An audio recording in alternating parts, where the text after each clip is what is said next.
Hi everyone, it's Andrea over at Sewspire.com. I hope you're doing well. Wanted to pop in and give you a preview of this week's sewing tutorial. We are finishing up that beautiful drawstring bag that we started last week. And I want to show you how that functions. You just pull on those drawstrings to close it and then reach inside and pull that open to access the contents. It's a really wonderful size for everyday use. We're measuring 16 inches across the top, 12 across the base, about 13 inches tall and 5 inches deep. Inside there are 6 slip pockets to keep everything nice and organized, and the double padded straps have a comfy 12-inch drop. So if you're interested in learning how to sew this bag, join me this Tuesday, 2 p.m. Eastern Time. Hope to see you then. We are here today to finish sewing this awesome drawstring bag that we started last week. If you are just joining us, I will link to the drawstring bag part 1 down in the notes, in addition to the step-by-step PDF tutorial, which I also have for this design. So be sure to check the description for both of those items. I just want to show you what we were able to complete in that first video. So we assembled the exterior, which also has the gussets on it for the drawstring, and that is ready to roll. And then we crafted the handles and the drawstring. And then we were working on the interior when the bobbin ran out and we ended the segment. So today what I'm going to do is finish dividing these interior pockets. This particular bag has 6 pockets on the inside. The beauty of designing your own bag and sewing it yourself is you can divide those pockets any way you like, and you can size them to hold your contents perfectly. But I'm going to go ahead and continue sewing those vertical stitch lines so that I end up with a 3-way divided slip pocket on each side. And that's what that panel looks like. And so I have 3 nice sized pockets there. And so now I have to attach this pocket on that second panel, and so I'm going to run a horizontal row of stitching across the base of that pocket and then 2 more vertical lines to divide that pocket. And again, all the pattern measurements are covered in that first video, in addition to being included in that PDF tutorial, which you'll find the link to down below.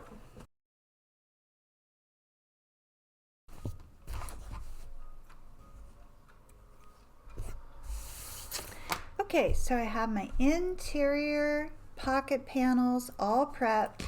You may have noticed I did not use any interfacing or batting on these interior panels, and that is because this bag functions best with just a very light amount of interfacing so that you can really use that drawstring to its fullest potential. If you really do like to add interfacing, go with something light like Pellon 808 or 809. You could add another layer of quilt batting as well if you wanted. So the next step is to position these interior panels right sides facing and take the time to align those pockets at least at the top. If you pressed nice and even and sewed straight, then those should align at the top and the bottom. But if you have to choose, I choose the top because it is really difficult to tell if the bottom of the pocket is not aligned, but you may notice if the top of the pocket is misaligned. So take the time to do that. And then using 5/8 of an inch seam allowance, I'm going to stitch down the side, across the base, and then back up the opposite side.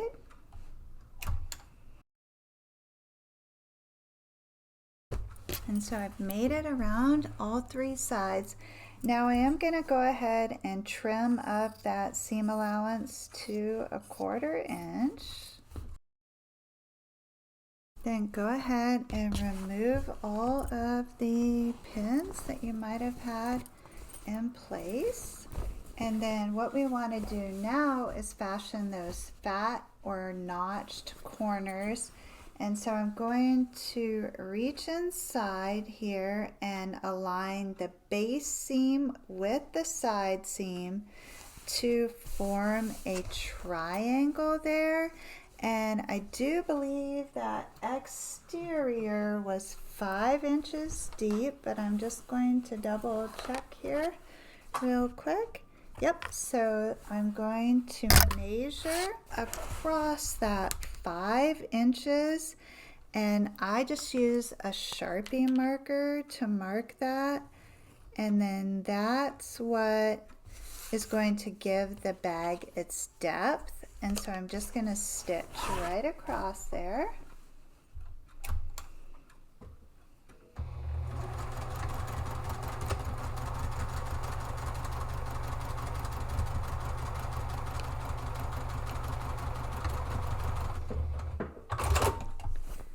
And then I'm going to repeat that same process on the opposite side. I'm aligning the base seam and the side seam, and then measuring 5 inches across, and the 5 inches is from each of those angles.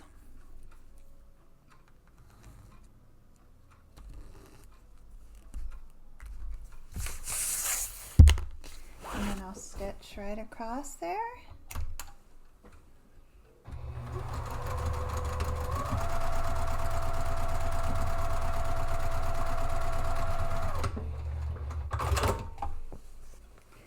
And then trim to the right of that seam allowance 1/4 inch.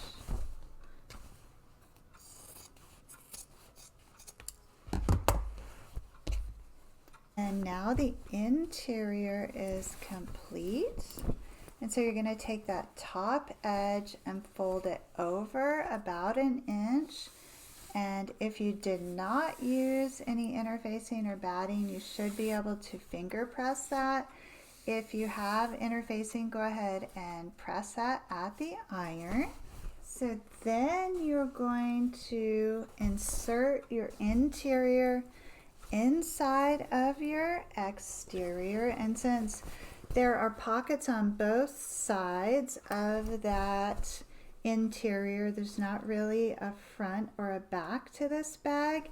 I do like to begin at those side seams and align those first, and then work my way around. And if your seam allowances were consistent, everything should line up nice. Sometimes when you don't use interfacing on both the interior and the exterior, there will be a gap. I do believe for the exterior on this that I used 3/8 of an inch seam allowance. So for me, by going with that 5/8 of an inch seam allowance on the interior with no batting or interfacing, it actually lined up just perfect for me. But either way, if you have a difference with this particular style of bag, you can just come in and slightly take in or let out your seam allowance at the top there, and that will give you a really nice fit. So in my case, everything aligns lovely. And so now what I want to do, now that I have the interior fit perfectly inside of the exteriors, I want to position the straps. And so I have 2 of those straps here. And for this style of bag, I like to come in 4 inches from that side seam, and I tuck that strap in there about an inch and a half.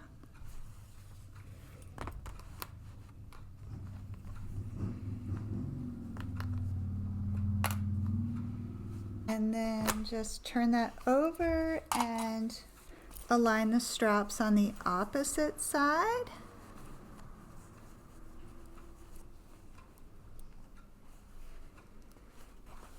And so with the straps, you want to make sure that they're the same distance from the side and the same height.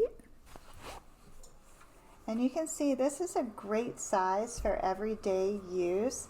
It's big enough that you can carry a little bit of extra with you, but also the drawstrings are going to allow you to constrict the bag if you don't have it full, so it doesn't seem so big.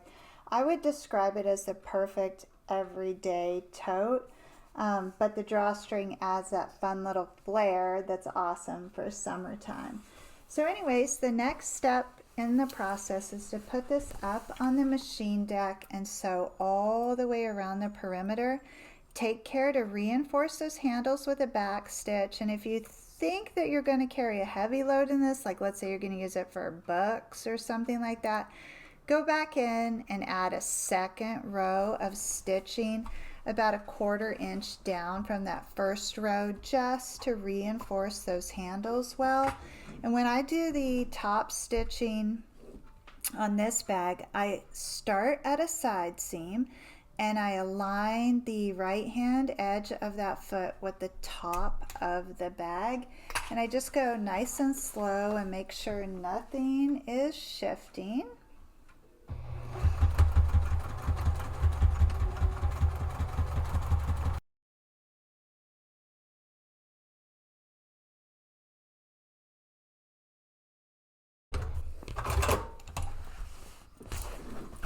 Alright, so I made it all the way around the perimeter of this. I did go back in and add a second row of stitching 1/4 inch down from each handle, because there is a good chance that I will fill this bag up and it will be heavier than it should. This fabric, it really is stunning, isn't it? It's Tim Holtz print, and you can find that at any of the big fabric sites online. Fabric.com would be a good place to start. So then the next step is to use a large safety pin and thread the drawstrings through this. And so the way that the drawstrings go in this bag is like 2 U's. So you're going to form 1 U going this way and a second U going that way. And that's important for you to know, because if they come out, you're going to want to know how to get them back in so that they function properly. So I'm going to go in on the front and come out on the back, and that will fashion the first U. And then I'm going to start on the opposite side and do the same thing. The large safety pin works really good for this purpose. And so I've got it through the front there, and I just pull that out enough that I have some drawstring to work with, and I'm going to come around the back side now. Okay, so that's what I mean by the U. The drawstring there, the folded section of it is on this side and is pulled nice and tight, and then the 2 ends end up on the left hand side. So you don't want those to come out of there, so pay attention to those. Then you're going to put your safety pin on the opposite side, and you want to start here where that strap is already tucked against the bag, and so you're going to come through the front side. And then this is the end where you have your tails. Get the safety pin and go ahead and pull yourself enough room that you can turn the bag over and keep going through the back side there. So you still have the two tails here, and then this end with the safety pin is going to continue on its journey. And the goal then is to end up with two tails on each side.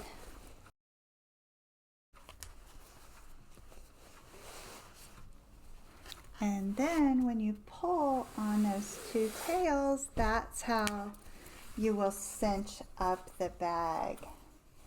And then to open it, you just reach inside and pull, and it opens up really nice. Now what I like to do is align these tails on each side and knot them. So just pull on those good and tight. And then I just go ahead and trim them off and let those edges fray naturally. And same thing on the opposite side. Try to get the ends aligned there and then tie them in a knot. Pull on that really good.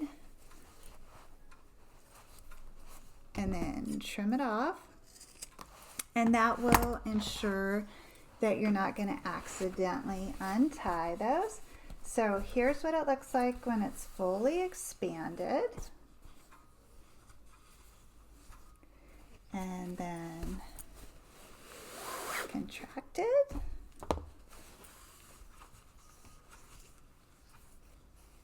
And of course your contents will be inside of there. And then let's say you're checking out of the grocery store and you need to get inside, just put your fingers inside of there and pull. You can get right in, you can see everything. Boop, close it up, and you have a great everyday tote that can grow with you as you go. So I hope you enjoyed this project. As always, it was an absolute pleasure to design and sew with you. Next week, I think what we're going to do is revisit that cute little 3-compartment caddy that we made a few years back. I'll link to that tutorial down below in case you're curious. I'd love to make a couple more of those, and I would also love to create the pattern, which I can share with the Sewspire patrons, and then I can also offer for sale in my Etsy pattern shop. So that's what we're going to start working on next week, and we're going to sew until the bobbin runs out. So please join me next Tuesday at 2 p.m. Eastern Time, and we will get started sewing another one of those little caddies, and I will have a design board to share with you then for that project. It's not too late if you'd like to join the 9th session of Andrea's Masterclass, AMC we call it. I will also put the link to that down below, and you can hop on board with us. We're designing a tote bag with 100 pockets, and as part of this 4-week process, we are creating a master index of pockets. So a lot of fun stuff happens over on our Patreon page. Again, the link is down below. I hope to see you then, and if not there, Tuesday, 2 p.m. Eastern. I hope everybody has a wonderful week, and as always, please know the creative genius in me will be celebrating the creative genius in you.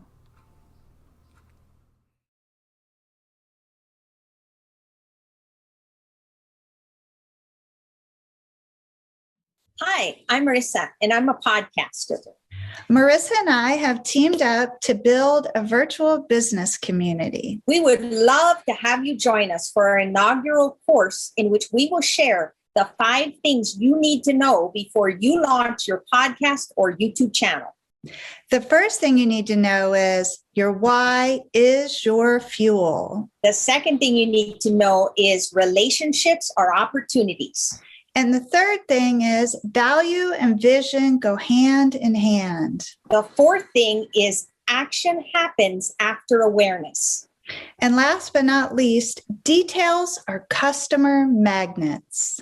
Andrea and I will deep dive into these 5 elements. We know you're busy, so the course is set up so you can move at your own pace. All things considered, this is a tremendous value at $37. We really wanted to bring this to as many people as possible. We're excited to see you inside of our community.